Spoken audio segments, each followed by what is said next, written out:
It's 10mm time.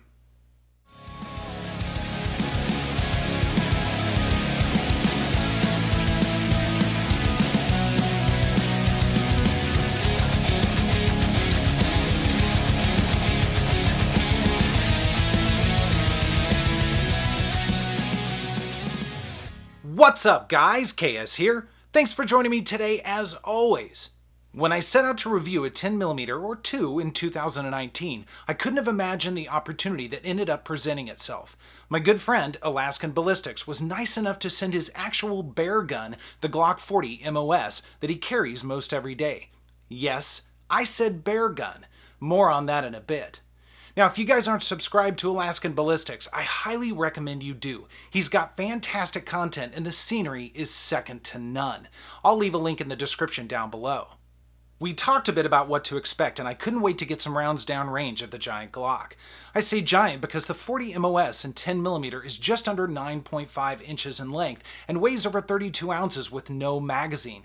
To put that into perspective, the Glock 19 is 7.3 inches in length and weighs just over 21 ounces with no magazine. That is a considerable difference. We'll take a look at them side by side and dive deep into what is one of the largest Glocks on the market. Let's jump in. Alright, let's do a couple of fast side-by-sides on this just so you can appreciate the size of the G40. So I've got my Glock 19 Gen 5 MOS right here, so both MOS models. And again, that slide is about 2 inches longer than the 19. And if we look at the grips, you'll see, I mean, this grip is, well, it's pretty comparable to a 17, but again, a little bit wider, about a tenth of an inch wider almost than the Glock 19 and other variants like that. And the slide as well, just a bit wider. So just to give you, again, kind of an idea of where that falls with something like the 19. And for comedic relief, we're going to bring out the Glock 43X right here, line these guys up back to back. Again, just so you can get an appreciation for how big this Glock 40 is. I mean, it is just a Neanderthal, and it is awesome. I mean, check that out right there. So just a lot of fun right there. Guys, let's dive a little bit deeper into the Glock 40.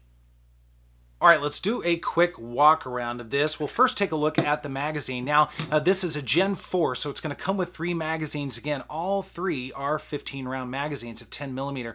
That's actually pretty impressive. We'll take a look at the 10mm cartridge here in just a moment. But to get an appreciation for the features of this guy, now it is pretty standard fare Glock in terms of Gen 4, especially as far as the grip texture goes.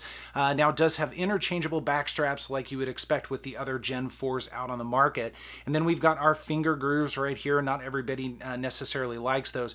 But I will say one thing that I noticed, and I'll talk more about this in the shooting experience, the grip on this it's pretty big. It's certainly bigger when you handle something like maybe a Glock 19 or even a 17 or something, and then you get your hands on this. You can tell right away it's wider, it's a little bit longer, so it's a beefier grip all the way around. And there were some struggles with that. Again, I'll get into a little bit more in a moment. Now, we do have a bit of an internal flared mag well. The camera can never really pick that up very well, but it is definitely there. It's something that I find really handy, especially if you want to speed reload or anything like that. And then we've got a little bit of kind of a lip here at the bottom. Now, guys, I wear large gloves, so I've got average large hands. So just to give you an idea of where my hand sits with this, maybe I'll bring that 19 back here in just a moment to kind of compare again.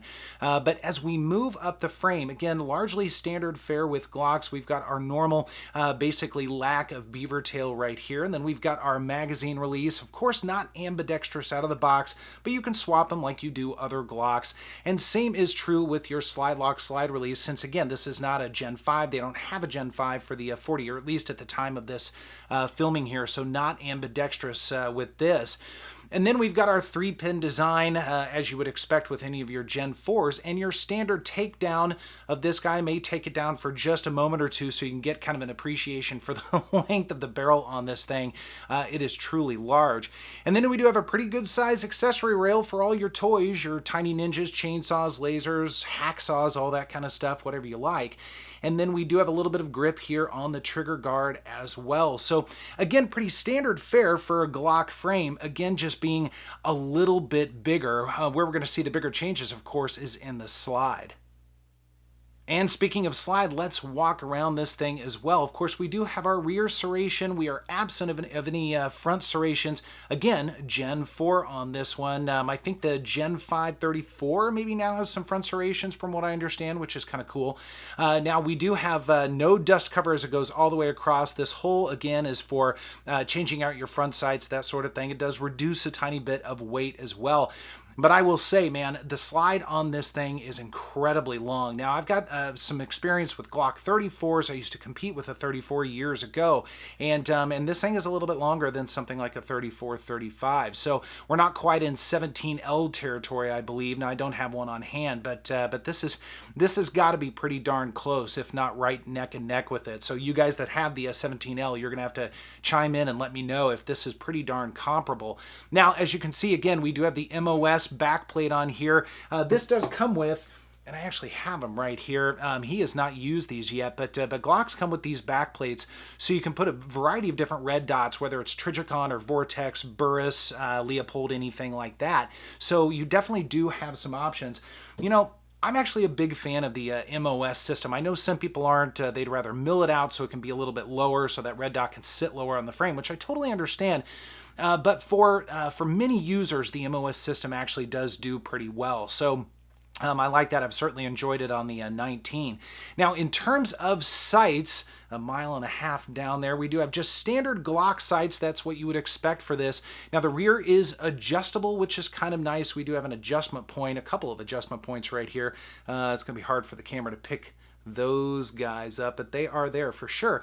And I did find that this thing was unbelievably accurate. Now, the sight radius is about as long as a Canon, so you have some wiggle room there, and the gun will stay pretty darn accurate, which is really nice. So guys, there's your slide on that. You can see, I mean, it has definitely been used. This is Alaskan Ballistics sidearm.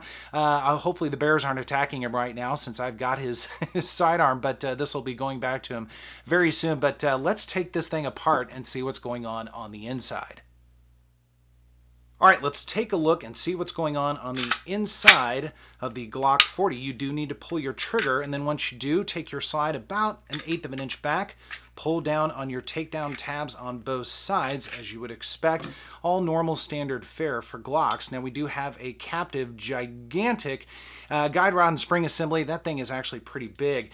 But the best part about this thing has got to be the barrel. I mean, this thing is absolutely huge. It's absolutely huge. I mean, just to give you kind of an idea, there's my hand. And again, large hands. So, I mean, this thing... This thing is awesome. I know I'm making a little bit of a fuss about it, but it's fantastic to see some of these longer slide Glocks, especially after working with like the 43X or something like that. Otherwise, pretty standard fare on the inside. Now, if you're going to be doing work on something like a Glock 40 or a Glock 21, 36, actually 30, any of those, there are going to be some different parts that you're going to have to consider, as well as sights, that sort of thing. So be sure that you are getting the right parts for the right gun, so everything works properly, the sights work properly, all that kind of stuff. So might have to take a little bit of research with that, but putting it all back together, it's all, again, pretty standard stuff if this thing will cooperate on camera, which sometimes they do, sometimes they don't. But we are good to go. So a brief look at the inside of the Glock 40 MOS. When I got myself mentally prepared to make the Glock 40 bark, I had a preconceived notion about the shooting experience. Keep in mind, this is the first 10mm I've ever shot. I expected it to truly be a cannon, recoiling much more than, say, a 45 ACP. I couldn't have been more wrong. The G40 was actually a real delight to shoot. Now, as you can see, I chose to spend my brief time on the range concentrating on slow fire and how accurate I could shoot with this thing. I wanted to savor every moment. I found that the sights were basically point of aim, point of impact between 7 and 12 yards, and the recoil impulse was very soft. It had a similar push to the 45 ACP rather than the normal, pop of a 9mm. There was also less muzzle flit than I expected. Now, I attribute a lot of that to the added steel from the long slide and barrel. One thing I did notice, and I'm sure you are too, is that the larger grip of the G40 was just slightly bigger than I prefer, causing me to readjust often. Now, it makes sense since the 10mm rounds are large and you get 15 to a mag. It's a small sacrifice to have the ability to protect yourself in the wilds of Alaska. All right, let's take a brief look at the trigger. And I have to say, I found that the trigger on this thing was just fantastic for a Glock. Now, I don't know if Alaskan has done any major work. I couldn't tell that he has. Now, I did not take all the internals out. It's not my gun. That's not my place. But just in kind of an inspection, it really didn't look like it. But like the 34, 35, and the 41, the triggers on these are actually pretty darn good. Now, we do have our standard Glock take-up right here, but very smooth, and then we get to a defined wall. However, there's the snap, and it was coming in at just under 5 pounds, and it's actually pretty light and pretty crisp. I mean, it really is a good trigger, and it helped with the accuracy of this gun. And there's our reset, standard Glock reset, which I've always appreciated very much. We'll do this again. We've got our take up to a nice defined wall. There's your break. It really is a very good break. I dig the trigger on this thing. And there's your reset, and you're back out to the start. As far as triggers go for Glocks, and again, not knowing if he's done anything major, again, couldn't tell that he has, this thing is actually quite impressive. Before we wrap this up, I wanted to give you a brief idea of what the 10mm is like versus a 9mm. We've got our 10 on the left and 9 on the right. There is quite a difference for sure. It's actually a little fatter as well, but just a lot more casing for a lot more powder. Now, this particular round is 180 grain Herters ammo. There's a variety of different ammos out there and different weights, that sort of thing. But again, just to give you kind of an idea of where the 10mm sits, it is a big round for sure. So guys, what do I think of the Glock 40 MOS 10mm overall? Well, I have to say, overall, I'm very impressed. My preconceived notions about this were completely wrong, and I have absolutely no problem admitting when I'm wrong. That's not a thing. It turned out to be a pleasurable shooter, extremely accurate. I mean, it really, truly was. And 15 rounds, 3 magazines, you got a lot of rounds, a lot of power to carry around with you.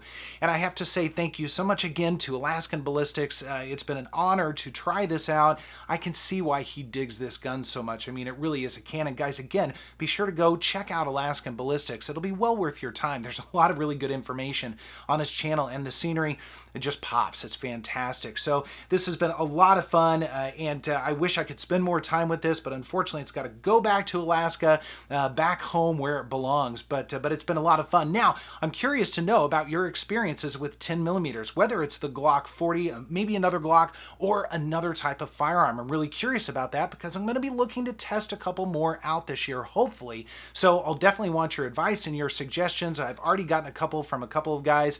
Thank you so much for that. And guys, as always, thank you so much for joining me, and I will see you next time. So guys, what do I think of the Glock 40? So guys, what do I think of the Glock 40? Gosh. So guys, what do I think of the Glock 40 MOS? Why can't I say that?